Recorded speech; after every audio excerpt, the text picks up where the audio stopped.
Joo, eli mä oon ollut toimittajana jo tässä sellaiset 4 vuotta, että valmistuin koulussa justiinsa 4 vuotta sitten ja sain justiinsa työharjoittelun kautta tosi hyvän paikan tosta suuresta monopolista tässä. No, kuitenkin toimittajana toimin.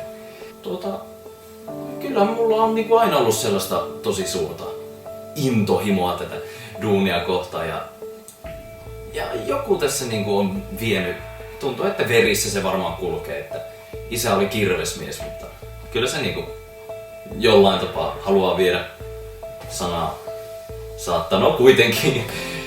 Kuitenkaan tää ei ole ollut mikään niinku helpoin reissu, että se on ollut vähän ristiriitaista, että niinku kuitenkin on ollut sitä halua tehdä ja siis ihan hirveä niinku into, mutta en mä tiedä mikä siinä sitten on. Että tuntuu, että kyse ei ole enää edes niinku omasta hyvyydestäkään, vaan niinku monet työkaverit on oikeasti niinku paljon parempia. Et siitä niinku syntyy sellaista pienimuotoista kateutta ja niinku miettii, että onko mua oikeasti tehty tähän duuniin. Perkele. Eli ei tää niinku toimittajan homma oikeasti ole todellakaan helppoa.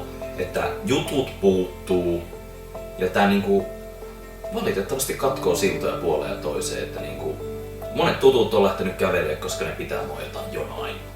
Ei ole lähtenyt jutut menee ja no, tosi elämässäkin nyt oli vähän kaiken näköistä.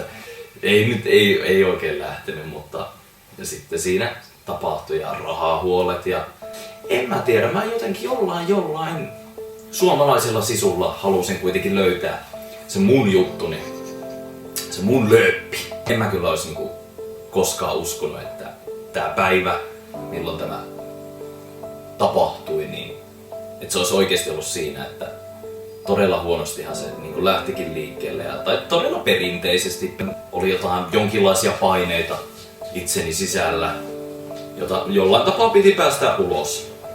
Mutta ei sitäkään oikein löytänyt sitä oikeaa keinoa, että millä tavalla se vaan niinku tulee musta, että missä se on, missä se viipyy. Että niinku, en mä tiedä. Työpäivä oli jo ohi ja päätin niinku lähteä kotia päin ja sori, mä oon vaan niin innossaan tästä, kun mä muistelen sitä tilannetta, kun mä vaan istuin alas. Mä mietin sitä, se oli niin lähellä. Mä tiesin, että se on siinä. Siinä se on. Se oli niinku se kumpusi, se tuli mun sisältä, se oli niinku, siinä oli jotain niin suurta. Jotain niin suurta, mikä ei niinku oikeesti antanut mulle valtaa toimia, vaan se suorastaan ryöppys musta ulos. Se oli niinku... Sit se oli siinä. Mä tajusin, että... Siis mä en voi kiittää tästä ketään muuta kuin Koskilinjoja. Et siellä se tuli, et se on vähän niinku Koskilinjojen palvelu. Et samalla tavalla joko myös niiden palvelu, että ideat niiden seurassa, ne tulee suoraan perseestä. Kyllähän nyt kaikki niinku frendit ja tyypit tuolla toimistolla sanoo vähän, että no, tää on vähän vanha juttu ja pitäisi siirtyä eteenpäin, mutta en mä tiedä. Kyllä mä pystyn elämään sen kanssa.